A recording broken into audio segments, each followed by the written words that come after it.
Hi everybody, welcome to Game On. My name is Justin, and today we are just going to do a nice, easy, straight from the hip kind of discussion about the new 5e Spelljammer. This will probably be the last video when it comes to Spelljammer until we get closer to the release of the 5th edition version. Today is, what day is it anyway? Today is June 11th. It's actually on the day of this recording. It is my YouTube duo, the other half of Game On, Matt. It's his birthday, so happy birthday, Matt. Hope you are doing well today. He's off on vacation with his wife, so good for him. And today I just wanted to talk a little bit about whether or not, we should be excited about this new 5th edition Spelljammer that's coming out. And to be honest, the philosophical answer is, that's up to you. But, that's not very exciting. That's not a very exciting answer. So we're going to quickly talk about the Spelljammer and what kind of reservations I have about it. But first I want to talk about the video that I have up, or the channel. This is Nathaniel from Maple Table. He's my friend, and he is my game master for a Starfinder campaign that he's running for me and some friends, and he has a video about the difference between Spelljammer and Starfinder. After this video, I implore you to go check that out, because to be honest with you, when Starfinder first came out, I thought it was just Pathfinder's attempt at Spelljammer, and it's not. So if you want to go check that out after this video, you should.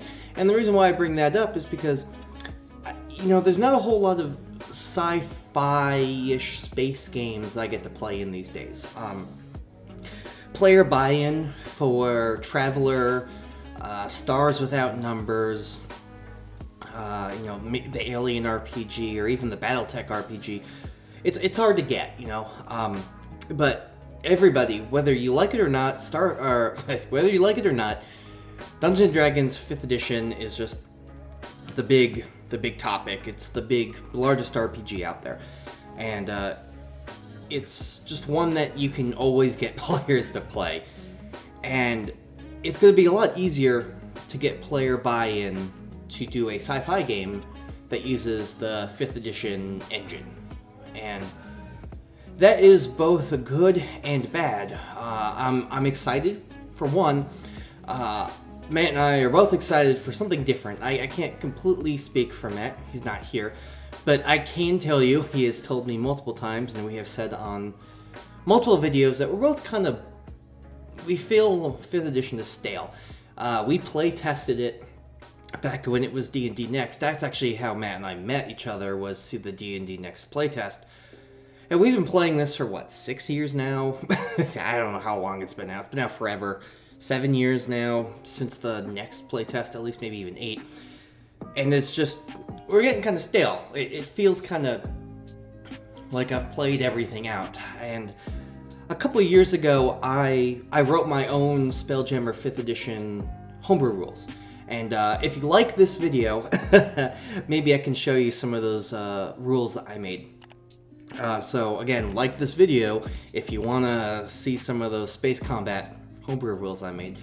But the issue is, 5th edition is notorious for giving you just enough to be happy, and then kind of brush it off to the side. We got the Eberron book, and that's it.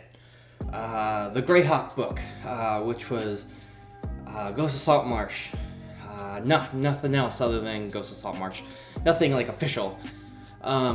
We got all those cool Magic the Gathering settings, and they gave us some pretty cool tools to use as both players and game masters, but that's it. And the issue is, even look at Descent into Avernus. Descent into Avernus, an infinite hellscape, and they didn't really give you a whole lot of tools to make it work. And something that seems so finite, what was it, Rise of the Underdark? Was that right? No, not Rise of the Underdark. Whatever. The one where you have to go fight Demogorgon. They give you one table as a random encounter. And that one table was supposed to suffice for the entire campaign. And the Underdark is huge. It is the whole planet of Toril, which is the Forgotten Realms. But even that one table that they gave us, that wasn't enough for something that was pretty finite. I'm afraid the Spelljammer, 5th edition Spelljammer, is going to be just enough to whet our appetites, but then they're just going to abandon it like they've abandoned every other thing. That's just what 5th edition does. It's like, hey, let's get excited for this new thing, and then not support it afterwards. You're watching this video right now, okay? So that means you'll watch videos about RPGs and stuff, but not the average person probably doesn't come and search through all these videos about how to be a better player or how to be an awesome DM. They play because it's fun, but like their life isn't consumed by it like mine is. You know, they're not gonna dig through Reddit's, cesspool to find, the random tables that they could use or the cool homebrew stuff to help them run a game. And even though 5th edition Spelljammer is only taking place in the Astral Sea, which, boo, I think that you should be able to go to anywhere. And I'm just going to homebrew it to where you can. Just the Astral Sea is stupid in my opinion. Even though the Astral Sea in itself is infinite. And I'm afraid that WoTC is just going to give you a little bit of the tools. I know they're giving you 3 whole cool books that aren't full-size books to help you run and play in this setting. I don't know if it's going to be enough, because every single 5th edition book hasn't been enough to really fully support campaigns. If Wizards of the Coast follows what they normally do, we're not going to get enough tools to have a varied game. And I'm going to have to homebrew my own stuff. I'm okay with that. I'm sure you're okay with that too. A lot of people out there who are watching this video or, perusing through the D&D or RPG content, you're probably perfectly fine with homebrewing stuff. But think about those average people who are out there who are just kind of new to this hobby, and they're like, cool, D&D in space, and then they're kind of let down by the fact that, this is the 3rd time in a day that we've encountered this rogue asteroid that doesn't mean anything to us because we rolled that on the D100 table. WoTC, at least in 5th edition, their random encounters are just terrible. Tomb of Annihilation, the Hex Crawl, even though they had 3 separate tables for like a morning, day, and a night for random encounters, they just became so repetitive that our DM, Matt and I's DM, Matt, he just didn't even really, if we rolled them, we just kind of said, okay, we hand waved them away because they're just boring and there wasn't enough. In something that's completely infinite, like the Astral Sea, having a very finite table is not enough.